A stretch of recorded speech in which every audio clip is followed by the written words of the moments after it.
Pocas cosas pueden a nosotros como seres humanos hacernos sentir en temor. Realmente el temor es algo tan ilógico, pero a la vez tan real y tan verdadero en nuestra vida que tiende a paralizarnos. Entonces, de eso es lo que hoy te quiero hablar. La palabra se titula En ti confío, y es un mensaje que le pido al Señor que me ayude a poder transmitirlo. Es un mensaje de ánimo, de confiar, aun cuando todas esas cosas que estamos atravesando parece que nos sobrepasan, pero el Señor nos ha dado su Espíritu Santo para poder enfrentarlas. Pues mira, algunos de los miedos que como seres humanos tenemos, así a rasgos generales los más comunes, son miedo a la incertidumbre, por ejemplo, ¿qué pasará? ¿Qué es lo que viene por delante? Sobre todo ahora en este tiempo, ¿no?, que hemos vivido de pandemia, pero también el tiempo, la sensación de que el tiempo se nos está o se nos escapa de las manos, es algo que aterra a muchos seres humanos. Pero también el fracaso. Hay personas que tienen miedo a dar el siguiente paso porque dicen, uy, ¿será que voy a fracasar? Tengo miedo de dar ese paso y se quedan estancados en esa estancia. Pero también hay otros miedos como la enfermedad, por ejemplo, son miedos más lógicos. Nadie quiere atravesar un proceso de enfermedad. Y otros miedos más, así más, que van del corazón, por ejemplo, el rechazo. Nadie tampoco, ¿no?, en su sano juicio quiere ser rechazado. También el miedo a la soledad, y creo que este sí es el miedo que a todos los seres humanos les atañe, y es el miedo a la muerte. Ese sentimiento, ¿no?, esa separación del mundo físico, separación de nuestros seres queridos, el irnos de este mundo, ¿no? Yo creo que es lo que más le genera al hombre temor. Pero yo me preguntaba, ¿qué es el miedo? Realmente el miedo, según los científicos, es una emoción básica de alerta, es un mecanismo que tiene como función ayudarnos a prever y evitar todas aquellas cosas que puedan hacernos daño. Por lo tanto, el miedo no es algo malo. ¿Entiendes? El miedo es, pues, te ayuda. Por ejemplo, si tú ves el fuego, sabes que te vas a quemar y dices, uy, no, lo evito porque me voy a quemar.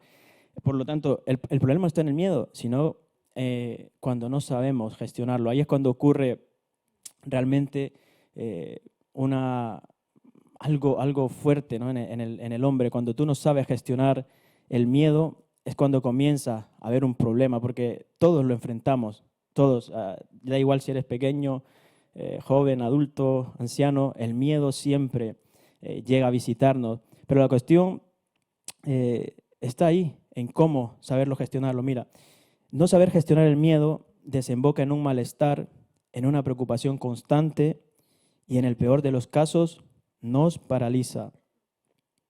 Por lo tanto, el miedo produce en nosotros efectos físicos y también en la salud mental. Por ejemplo, en los efectos físicos podríamos decir que el corazón bombea sangre más deprisa, tenemos mareos constantes, y este seguramente te suena cuando a lo mejor vas a un examen o algo, o has pasado un momento así de mucho temor, que el estómago se te cierra, no es como, uy, no me entra nada, tengo el estómago cerrado, ni siquiera un té o algo caliente, es como que tienes el estómago cerrado. Pero el más importante y el que yo me quería centrar mientras estaba leyendo acerca del miedo es los efectos de la salud mental.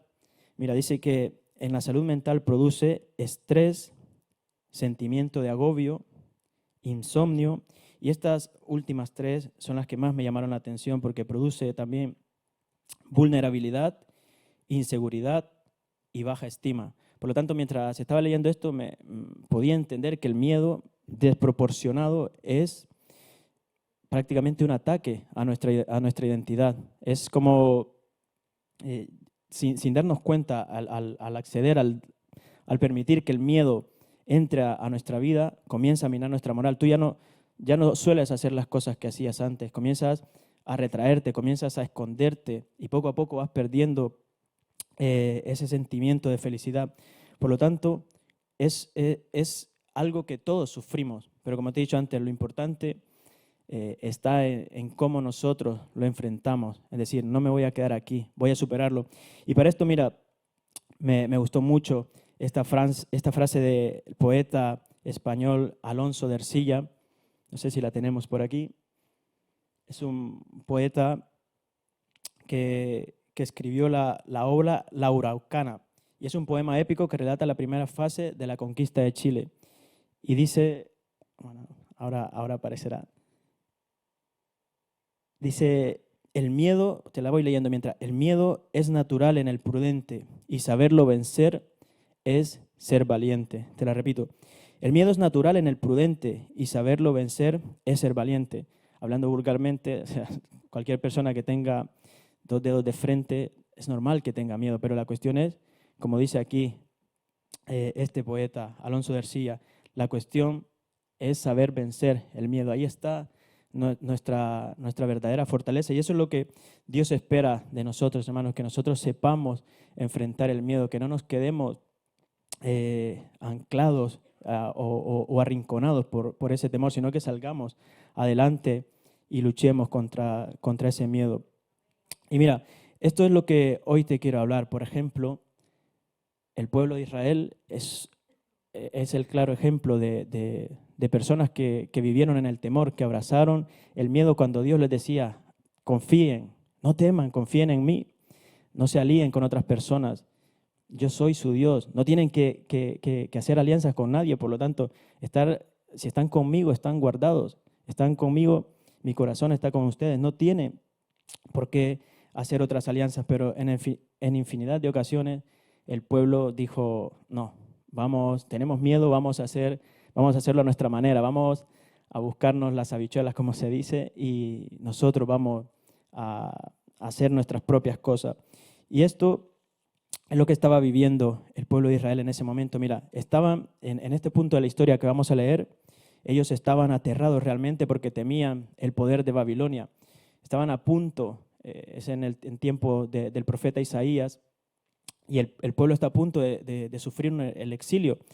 Y el Señor constantemente les está mandando mensajes de ánimo a través del profeta Isaías. Pero ellos realmente tenían miedo y comenzaron, como te estaba diciendo aquí antes, comenzaron a verse en el exilio, comenzaron a verse como presos aún antes de ser prisioneros. Y ese es el problema del temor, que antes de que sucedan las cosas, si tú le das cabida, comienzas ya a vivir en esa situación de exilio, de encierro. Y eso es lo que les estaba sucediendo a ellos. Mira, se encontraban sin saberlo, por así decirlo, en una guerra a 2 bandas. Por un lado estaba Babilonia, que los quería llevar cautivos, y por el otro estaba Dios, que estaba deseando liberarlos. Así que no sé si te suena un poco esto. Muchas veces nos encontramos así también. Dios nos está, por un lado, está demandando y nos está ayudando para que nosotros seamos libres, pero por otro lado, también el enemigo nos está arrinconando. Es una lucha que no ha terminado, que continúa y seguirá hasta que estemos aquí en esta tierra. Pero bueno, como te decía antes, todos experimentamos el miedo, pero la clave está en cómo lo enfrentamos. Lastimosamente el pueblo esta vez no confió en el Señor y permitieron que el miedo hiciera mella en ellos y los paralizara. Y aquello que tanto temían, años más tarde se cumplió, o sea, el exilio. Y en lugar de prosperidad, experimentaron desolación. En lugar de libertad, experimentaron esclavitud y destrucción. Por lo tanto, este no era el plan de Dios, ni lo sigue siendo ahora tampoco para nosotros. Dios desea que seamos libres, que vivamos en esa libertad que Él desea. Y esto lo podemos encontrar en Isaías 51, versículos del 12 al 16. Y dice, yo soy vuestro consolador. ¿Y quién eres tú para que tengas temor del hombre que es mortal y del Hijo del Hombre que es como heno? Y dice el 13, y ya te has olvidado de Jehová tu Hacedor, que extendió los cielos y fundó la tierra. Y mira aquí lo que dice, y todo el día temiste continuamente del furor del que te aflige, cuando éste se disponía para destruir. Y les pregunta, ¿pero dónde está el furor del que te aflige? El preso, mira la promesa que le da el Señor, el preso agobiado será libertado pronto, no morirá en la mazmorra, ni le faltará su pan. Aunque estuvieran en el exilio, Dios les promete que no van a morir, que el exilio no es para siempre, que el exilio tendrá un periodo corto de tiempo, pero que no les faltará pan, que no van a morir ahí, que Dios los va a traer de regreso. Y les dice en el 15, porque yo Jehová que agito el mar y hago rugir sus ondas, soy tu Dios, cuyo nombre es Jehová de los ejércitos. Y el 16 me encanta porque dice, yo he puesto mis palabras en tu boca y con la sombra de mi mano te he cubierto al establecer los cielos, poner los cimientos de la tierra y decir a Sión, tú eres mi pueblo. Aquí podemos ver en este momento de la historia, como te he dicho antes, el pueblo a punto de ser llevado al exilio, comienzan a vivir desde antes, comienzan a ponerse en esa situación de vivir en el destierro. Y el Señor les hace estas dos preguntas que me han llamado mucho la atención. La primera es, ¿por qué temen? Esa es la primera pregunta que hoy también me gustaría lanzar. ¿Por qué temen? Y realmente cuando nosotros damos acceso al temor en nuestra vida, este comienza a ocupar nuestros pensamientos. Somos una fábrica de pensamientos, tanto positivos, negativos, pero nuestra mente está constantemente generando pensamientos. Por lo tanto, si tú haces un pensamiento real de que, aunque no estés enfermo y dices, creo que estoy enfermo, al final te lo terminas creyendo. Y qué fácil es siempre, ¿no? Creer las cosas negativas, pero qué cuesta, ¿no? Creer las cosas que son verdad en nuestra vida. Si alguien te dice, eres tonto, pues sí, me lo creo rápido. Pero si te dice, oye, eres valioso, eres importante, bueno, yo creo, quizás. Y eso es lo que nos pasa muchas veces. Por lo tanto, cuando nosotros damos acceso al temor en nuestra vida, como te he dicho antes, este comienza a ocupar nuestros pensamientos. Y también creemos muchas veces que Dios no va a actuar o que los problemas parecen que no tienen solución. También aparece la incertidumbre y comenzamos, igual que el pueblo, a posicionarnos en el peor panorama. Mira, yo decía esto, la ausencia de Dios es el comienzo del temor. Por lo tanto, nuestra mente, cuando la ocupamos en un mal pensamiento, es un caos.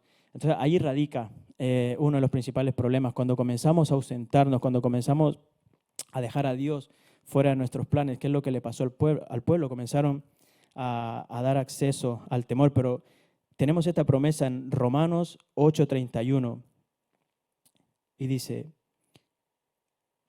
¿qué pues diremos a esto? Si Dios es por nosotros, ¿quién contra nosotros? Versículo archi reconocido, pero que nos vale siempre, ¿no? Cuando estamos atravesando esos momentos de dificultad. Dios está con nosotros, Dios está de nuestro lado y eso es lo que realmente nos tiene que importar. Por lo tanto, como te he dicho antes, la ausencia de Dios en nuestra vida es lo que da acceso al temor. ¿Quieres comenzar a dejar que el temor entre en tu vida? Olvídate de Dios, olvídate de las promesas que Él tiene para ti y verás cómo el temor empieza poco a poco a introducirse en tu vida. Pero la siguiente pregunta que el Señor les hace es la siguiente. ¿Por qué me han olvidado?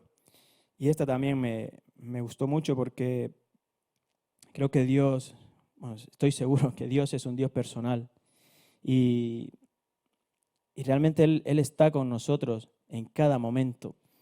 A veces pensamos que solamente está en los momentos buenos, en los momentos bonitos, pero nos olvidamos de Dios sobre todo, y creo que ahí es donde está nuestro gran error, olvidarnos de Dios en los momentos difíciles, en los momentos de aflicción, en los momentos de temor.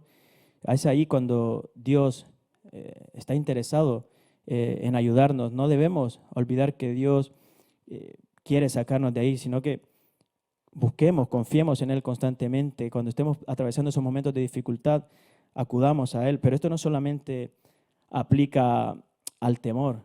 Alejarnos del Señor es el mayor error que podemos hacer. En todas nuestras decisiones Dios tiene que estar presente. En todas las cosas que hacemos, Dios tiene que estar presente, porque cuando tú comienzas a olvidarte de Dios, cuando empiezas a tomar tus decisiones por tu propia cuenta, igual que el pueblo, sin darte cuenta, vas al cautiverio. Ahora no huimos de Babilonia, pero hay otros problemas y esas decisiones que no tomamos al final acarrean dificultades que nos llevan a una esclavitud sin darnos cuenta, ¿no? El centrarnos muchas veces en la necesidad, tener miedo, por ejemplo, ¿qué va a pasar con mi dinero, con mi economía, con mi casa? Y te lleva, sin darte cuenta, a tomar decisiones apresuradas que luego acarrean una dificultad. Quizás estás a las consecuencias, estás en una casa donde está siendo cuidado, en una casa, prefiero una iglesia, está siendo cuidado, alimentado, y tú decides, mira, yo creo que puedo ir, puedo seguir por internet, gloria a Dios por internet también, ¿no? Pero no es lo mismo que estar en la iglesia, no es lo mismo que el calor de tus hermanos. Y cuando comienzas a dejar que esas necesidades se vayan adhiriendo a tu vida y las vas magnificando, al final terminan, sin darte cuenta, pueden llevarte a un estado, ¿no?, de dificultad. Quizás en otro país no tengas la facilidad que tienes aquí de congregarte donde quiera que estés. Pero bueno, digo esto porque es el ejemplo que se me ocurre ahora mismo, pero así muchísimas cosas, ¿no? Extrapólalo a tu vida en todas las áreas que tú quieras. Y esta pregunta también me gustaría dejártela ahí. ¿Has involucrado a Dios en tu situación actual?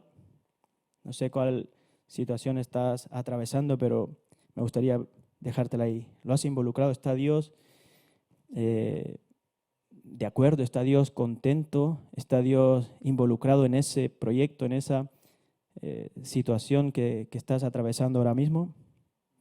Te lo dejo ahí mientras y así veo un poquito de agua, ¿vale?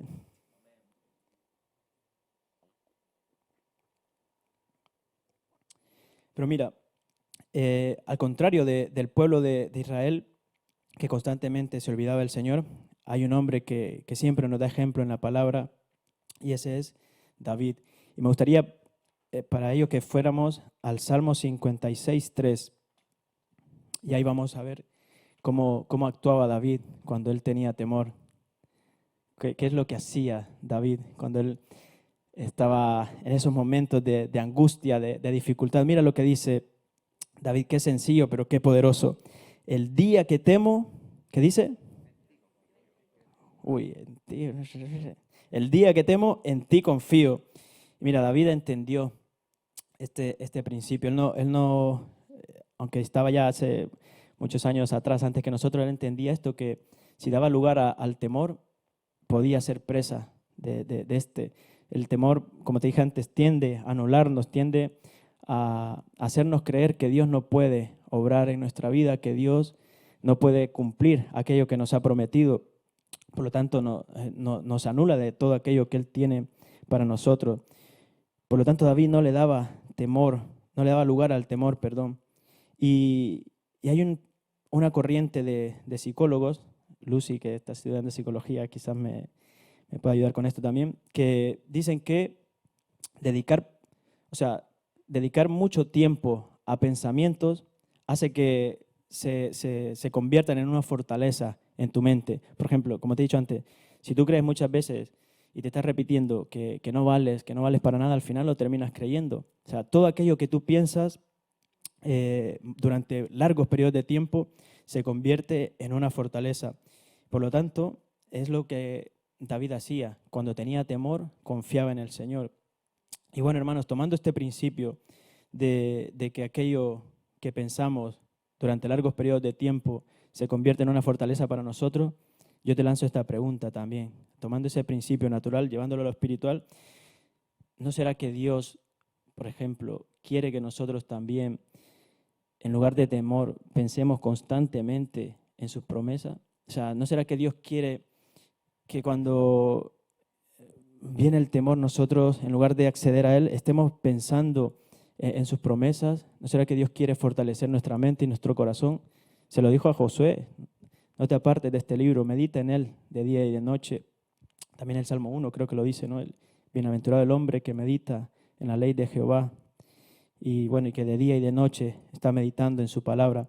Por lo tanto, meditar en la palabra de Dios tiene buenos beneficios para nuestra vida. Es lo que debemos hacer, meditar en ello día y noche para que nuestra mente se renueve, nuestra mente natural, carnal, se vaya renovando y se vaya transformando en esa mente de Cristo. Pero mira, tu fortaleza, depende de cuál es tu pensamiento. Por lo tanto, si tu pensamiento es negativo, o sea, lo que vas a hacer es que va a tener una tendencia a aislarte. Es como que, quiero que lo veas de esta manera. Si tú comienzas, a ver si logro explicarme, si tú comienzas a pensar negativamente, es como que te vas a ir aislando, como que te vas a introducir en una mazmorra. Estamos hablando de esto de fortaleza, es como que pensar constantemente en algo negativo te hace retroceder, te hace esconderte, es como si estás atrapado en una mazmorra. Pero por el contrario, si tu pensamiento es positivo, si piensas, como te he dicho antes, en Dios constantemente, si piensas en sus promesas, en todo lo que Él tiene para ti, eso puede convertir a Dios y a tu vida en una roca, en una torre inexpugnable, como lo es su palabra y como lo es Él también. Por lo tanto, como te he dicho, para poderlo vencer el temor, David confiaba en Dios. David ponía todo lo que, traía a memoria todo lo que Dios había hecho. Yo me imagino, decía, wow, si ahora mis enemigos me están buscando, pero ahora yo me acuerdo de cuando Dios me ayudó y me ayudó a vencer los leones, me ayudó a vencer los osos. ¿Por qué ahora no me va a ayudar? Porque, o sea, Dios antes estaba conmigo y ahora no. Constantemente estaba trayendo eso a memoria. Pero hablando de esto del temor, ¿cómo podemos luchar, hermanos, nosotros contra el temor? Y para esto vamos a desglosar el siguiente versículo, que es donde está pues las promesas que Dios nos ha dejado en su palabra. Como te he dicho, vamos simplemente a centrarnos en las promesas que hemos encontrado en estos versículos y vamos a ir al versículo 16, que es donde podemos verla. Mira, dice la primera, he puesto mis palabras, bueno, Isaías, perdón, volvemos a Isaías y nos vamos al versículo 16. Y dice, he puesto mis palabras en tu boca. Y esto, como te he dicho antes, que el temor es un ataque a nuestra identidad. Esto de he puesto mis palabras en tu boca me habla de aquello, de todo lo que yo digo. Yo lo entiendo así. Todo lo que yo digo está relacionado también con mi identidad. Mira, aunque el pueblo iba camino al exilio, Dios se encarga de que siempre hubiera palabra en su pueblo. Pero en otro sentido, también es una forma de conducirme al hablar y sobre todo hablar palabras de bendición allá donde estamos, en el trabajo, en el instituto, donde sea que nos encontremos. Nuestro lenguaje tiene que ser el lenguaje de Dios, el lenguaje del reino. Pero en lo práctico, podemos llevarlo también a dos vertientes, como decía David. Lo primero tenemos que hablarnos a nosotros mismos, animarnos también. David decía, alma mía, alaba, bendice al Señor. No quería, estaba quizás en momentos de tribulación y no quería. Por lo tanto, nosotros debemos recordar estas palabras, hablarnos a nosotros mismos los primeros.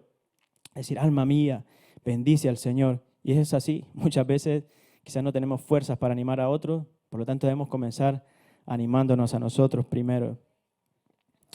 Y la segunda, ya podemos llevarlo quizás al ámbito público, y es, por ejemplo, en lo práctico, no tener miedo cuando me voy a enfrentar a una entrevista de trabajo. Dios ha puesto palabras en mi boca, sus palabras están en mi boca. También, por ejemplo, una exposición en clase o alentar a otra persona. Entonces yo entiendo que si Dios ha puesto sus palabras en mi boca y estoy alineado a su voluntad e intento vivir una vida conforme también a su voluntad, sé que sus palabras están en mi boca. Entonces no me conduzco de cualquier manera. Y la segunda promesa, también la encontramos ahí en el verso 16, dice, con la sombra de mi mano te cubrí. Y esto me habla también, seguimos en esa línea de que el temor mina nuestra moral, nuestra vida, nuestra identidad, pero aquí también dice, con la sombra de mi mano te cubrí. Y esto lo sentía o lo entendía de esta manera. Esto representa dónde voy. Con la sombra de mi mano te cubrí. Y hablábamos con Carolina, era un ejemplo un poco tonto, pero lo veía así, ¿no? Si tú haces así, ves tu mano ahora mismo, tu mano no hace sombra, pero vamos, no da sombra ni a un gato. Pero la sombra de Dios, hermano, que la mano de Dios esté sobre tu cabeza, esa sombra no tiene límites. Por lo tanto, yo lo entendí así, no sé si puedes visualizarlo conmigo, pero que allá donde voy, la sombra de su mano está conmigo, me protege, me guarda, y yo voy cubierto con su mano, y eso me ayuda a atravesar todas las circunstancias, ya sean difíciles que esté atravesando en ese momento. Y esto también, perdón, estábamos hablando con ella, ¿no? Con Carol, de que la sombra de Dios representa la protección del pueblo. Y siguiendo con el pueblo de Israel también, ellos durante mucho tiempo tuvieron la sombra de Dios, lo podemos ver en el libro de Éxodo, podemos ver cómo Dios fue guiando a su pueblo constantemente y les daba su sombra, pero hay un detalle importante, su presencia no siempre estuvo a gusto. Y nosotros, yo creo que algo que debemos anhelar es que la sombra de Dios esté con nosotros, necesitamos su protección, pero debemos anhelar con todo el corazón que su presencia esté a gusto. O sea, no solo la sombra, no solo la protección, sino también su presencia, que Dios se sienta a gusto con mi vida. Mira, dice el Salmo 139 del 7 al 10. No sé si lo tenemos ahí. El Salmo 139 del 7 al 10. Mientras voy a ver más agüita.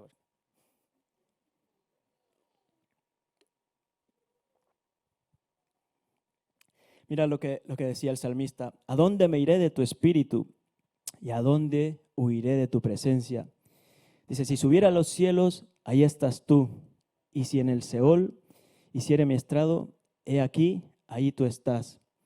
Y si tomare las alas del alba y habitar en el extremo del mar, aún ahí me guiará tu mano y me asirá tu diestra.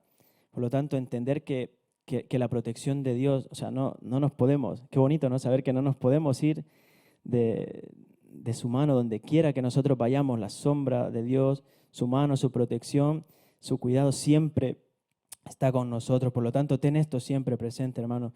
Donde vas, llévate esto. Dios va conmigo, su presencia.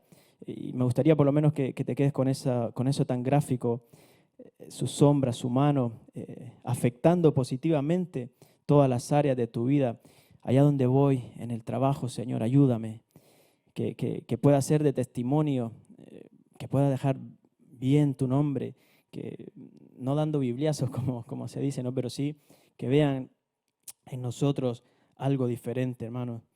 Y por último, la tercera promesa, seguimos en Isaías y vamos al verso 16. La última promesa dice, mira, aquí, en el último verso casi, y diciendo a Sión, pueblo mío, eres tú. Ahí en ese verso podemos encontrar la última promesa. Somos su pueblo. Esto me da fortaleza, me ayuda. Cuando estoy atravesando esos momentos de temor, yo creo que a todos nos viene, ¿no? Pero recordar constantemente que somos su pueblo, creo que es lo mejor que puede pasarnos a nosotros. Yo digo, ejercita tu mente y se fortalecerá tu corazón. Te lo repito, ejercita tu mente y se fortalecerá tu corazón. Piensa constantemente en esto. Soy su hijo, soy su hijo, soy su hijo. Y donde voy, Él está conmigo. Si comienzas a ejercitar tu mente y comienzas a creerte esto, tu corazón va a rebosar de alegría. Vamos a Hebreos 6, 17 al 20, donde vamos a ver esta promesa de que somos su pueblo.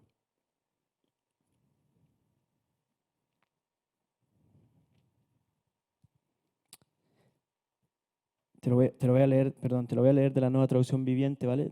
Creo que lo tienes de la Biblia de las Américas, pero yo te lo leo de la Nueva Traducción Viviente porque hay algunos versículos que me gustaron mucho, como los dice. Y mira, comienza el Hebreos 6, 17 al 20, Comienza el versículo 17 diciendo, Dios también se comprometió mediante un juramento para que los que recibieron la promesa pudieran estar totalmente seguros de que Él jamás cambiaría de parecer. Y el 18, así que Dios ha hecho ambas cosas, la promesa y el juramento. Y estas dos cosas no pueden cambiar porque es imposible que Dios mienta. Por lo tanto, los que hemos acudido a Él en busca de refugio podemos estar bien confiados, aferrándonos a la esperanza que está delante de nosotros. Y el versículo 19 me encanta porque dice, y esta esperanza es un ancla firme y confiable para el alma y nos conduce a través de la cortina al santuario interior de Dios. Y el 20, y Jesús ya entró ahí por nosotros. Él ha llegado a ser nuestro eterno y sumo sacerdote según el orden de Melquisedec. Pero dice el 18 en sus líneas finales, dice, por lo tanto, los que hemos acudido a Él en busca de refugio, podemos estar bien confiados, aferrándonos a la promesa que está delante de nosotros. Dice el 19, te lo vuelvo a leer, y esta esperanza es un ancla firme y confiable para el alma, porque nos conduce a través de la cortina del santuario interior. Por lo tanto, hermanos, yo veía aquí que hay un lugar para todos los que somos hijos. Hay un lugar para todos los que estamos atravesando momentos de dificultad. Hay un lugar donde tenemos refugio. Solamente tenemos que agarrarnos a la promesa. Tenemos que creer que tenemos un lugar. No tenemos que ir a llorar nuestras penas a otro sitio. Dios está deseando escucharnos, está deseando que le contemos todo lo que nos está pasando. Está deseando que no vayamos huyendo, que no creamos que no le importamos, sino que Él quiere que nosotros nos fortalezcamos en Él y aprendamos a tener victoria sobre todos nuestros temores. Mira, los problemas tienen solución, aunque no lo parezcan, siempre tienen solución. Mi esperanza está en Jesús y esto es lo que mantiene firme mi alma ante las adversidades de la vida. Puedes estar atravesando,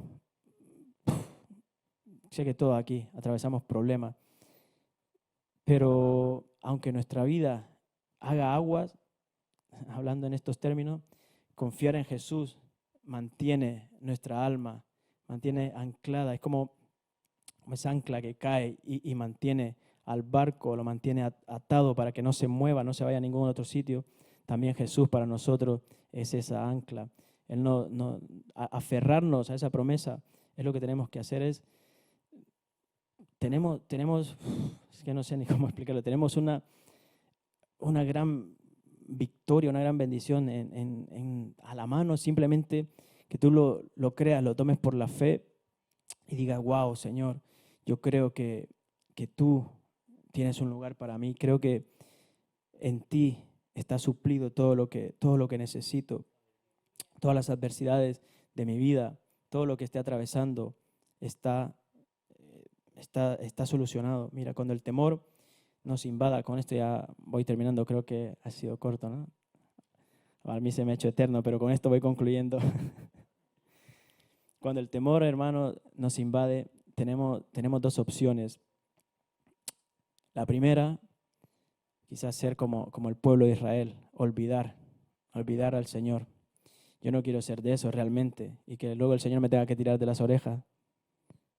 Y la segunda es ser como David, ser un hombre que confiaba, que creía en las promesas de Dios. Yo quiero ser de esas personas. Y si te hablé del miedo al principio, hoy quiero traerte la balanza del otro lado y que te lleves esto. La esperanza es lo contrario al miedo. Por lo tanto, si ahora estás atravesando cualquier circunstancia de temor, me gustaría que te llevaras esa esperanza, que Jesús es nuestra esperanza, es nuestra ancla. El temor, mira, el temor me hace esperar y creer que algo malo va a suceder. La esperanza es lo contrario, me hace creer y me hace confiar que algo bueno va a pasar. Yo creo que algo bueno va a pasar en mi vida. Bueno, ya está pasando y ya ha pasado también. Pero creo que van a seguir pasando más cosas buenas en mi vida. Yo quiero aferrarme a eso. Sé que mejores cosas están por venir. ¿Por qué no vamos a creerlo?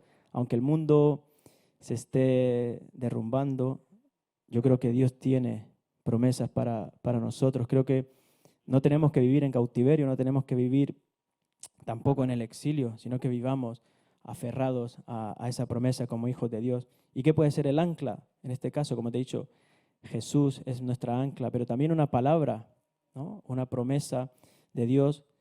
Por ejemplo, creer ese versículo que la voluntad de Dios es buena, agradable y perfecta. A pesar de lo que te esté pasando, tú dices, Señor, creo que lo que está pasando en mi vida es bueno, es agradable y es perfecto porque está bajo tu mano, está en tu voluntad todo lo que me está sucediendo.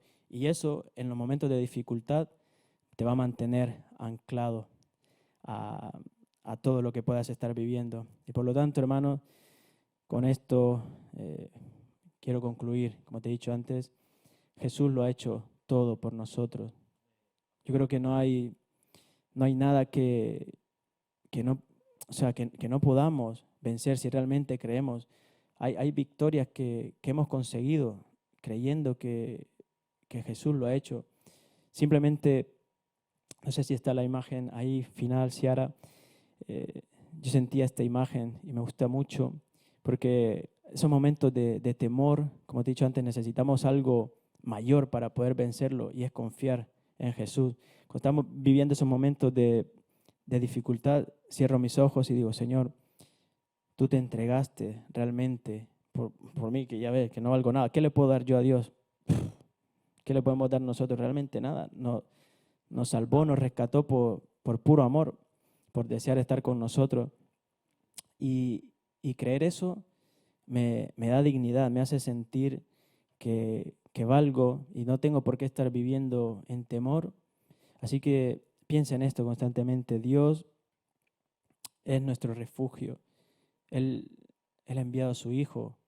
Jesús es quien nos dignifica y el que nos da la valentía para poder vencer toda circunstancia. Así que, hermano, esto ha sido lo que Dios ponía en mi corazón. No sé, espero que me haya dado la gracia para poder transmitirlo y que ustedes se puedan llevar eso. Un abrazo.